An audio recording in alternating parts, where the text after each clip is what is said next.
A little horsing around landed Kenny Chesney and Tim Mcgraw on the wrong side of the law. Tim Mcgraw and Kenny Chesney on trial. It was June 3rd in the year 2000, and Tim Mcgraw and Kenny Chesney just played the George Strait Country Music Festival in Buffalo, New York. It began as a near-perfect day, but it ended in a stolen horse, a brutal brawl with police, and two of country music's biggest stars facing felony charges and years behind bars. So what exactly happened to turn such a picturesque day into a nightmare? Today we're looking at this infamous clash that forever changed the lives of two of America's most famous country musicians. From the murky details of what really happened on that fateful night, to the extended courtroom drama that followed. Let's find out what really happened when Tim Mcgraw and Kenny Chesney fought the law. And once you've heard the inside scoop, you too can be the judge. Did Tim and Kenny lose control that night? Or was it all just a harmless misunderstanding? Before we begin, make sure to like this video and subscribe to the channel for more videos like this. Let's crack open this case and find out exactly what happened.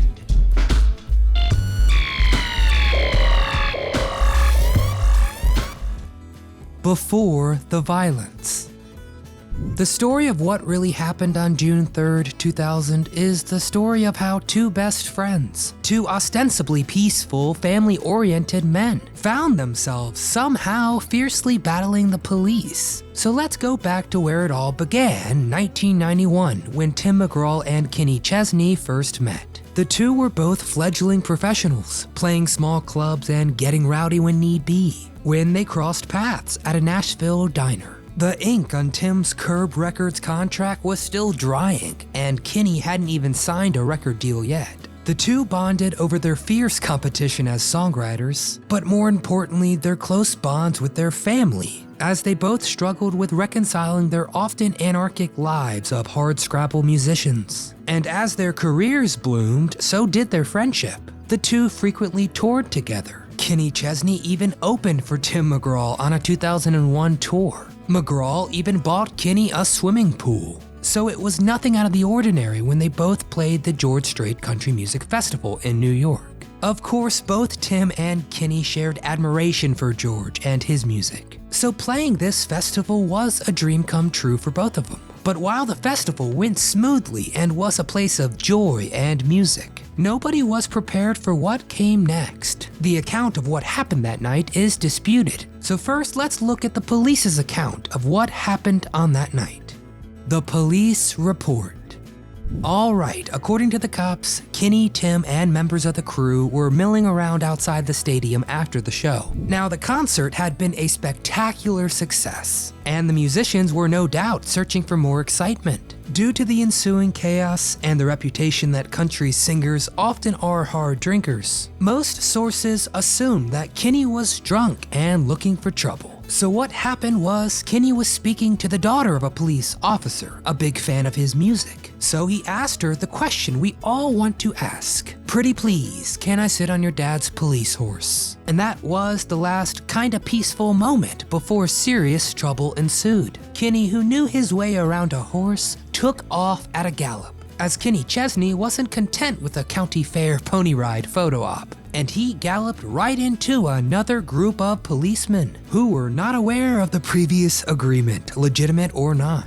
The police report claims that Kenny was respectfully asked to dismount the horse, and he blatantly refused. What happened next may be better as a memory, which is also a terrific Chesney song, by the way. A Brutal Brawl.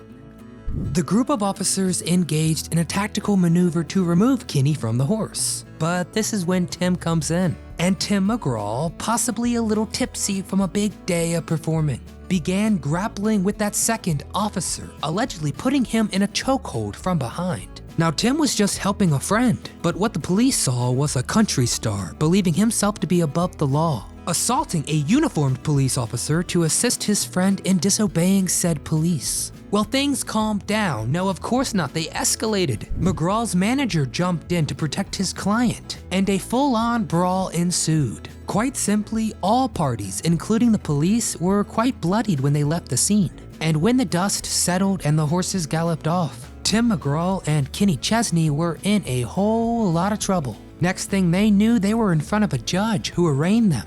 Ironically, Kenny, who had started all the trouble, was only charged with disorderly conduct. But Tim Mcgraw, on the other hand, was facing much more serious allegations, as harming a police officer in any way is a felony in the New York state. He was facing a litany of charges, including second-degree assault, which is a felony, menacing, resisting arrest, and obstructing governmental administration.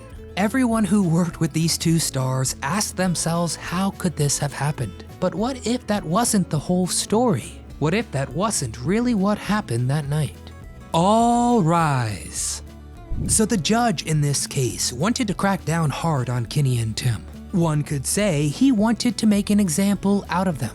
And this claim can be supported by the fact that even after Tim's felony charges were downgraded to misdemeanors, they remained the most serious that misdemeanor charges can be. The judge set these massive punishments, and he gave the musicians a choice. They could admit their wrongdoing and get their time reduced, or stand firm and true and be furnished to the full extent of the law. The easy thing could be admitting wrongdoing and getting off easy, and fans were shocked when Tim and Kenny refused, maintaining that they had done nothing wrong, and that the police account of that night was full of holes. In fact, they decided to take the case to trial, hoping that a group of their peers would hear them out. Both musicians took the stand, and you might not believe what they had to say. The testimony.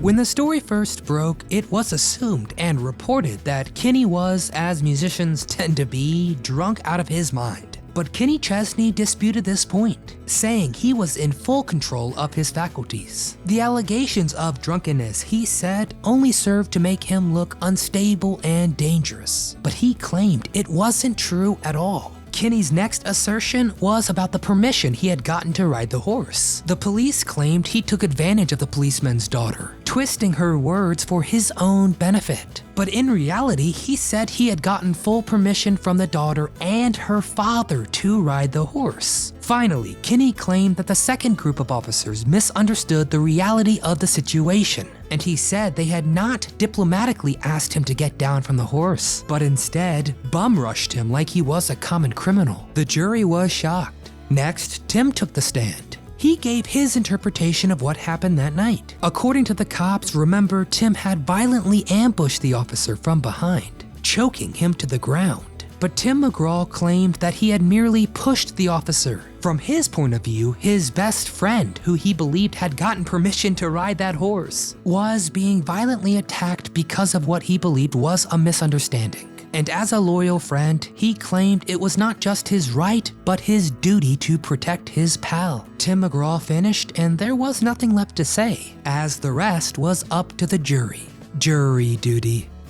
So things weren't looking great for the dynamic duo. While they had made a sensible and convincing case before the jury, let's face it, the cards were still stacked against them. Because of the nature of the charges, the jury would have to decide that almost every part of the cop's story was a lie. But then something unbelievable happened. The aggressive judge suffered a heart attack then and there on the fourth day of trial, and he was replaced by a new one. And this new judge had a decidedly different take on the whole scenario. He told the jury that all that had to be proved was that Tim Mcgraw merely pushed, not choked, the cop. So that was the decision to be made. But would Kenny and Tim be freed or jailed? The verdict. On May 23rd, 2001, country music history was kinda made. The jury ruled that instead of facing a brutal punishment of jail, Tim and Kenny were both acquitted of all charges. The courtroom actually erupted, and with tears in his eyes, Tim Mcgraw proclaimed, quote, "Justice prevails." In the ensuing years, the Tim and Kenny horse trial has lost some of its edge in the public's eyes. The two have both joked about it in interviews, and now it's more of a joke than a serious incident. But it's easy to forget that in the moment, things were very serious indeed. The two would have lost years of their lives to trial and jail, and who knows if their careers could have recovered. So next time you hear your favorite Tim Mcgraw or Kenny Chesney song, count yourself lucky and stomp your feet.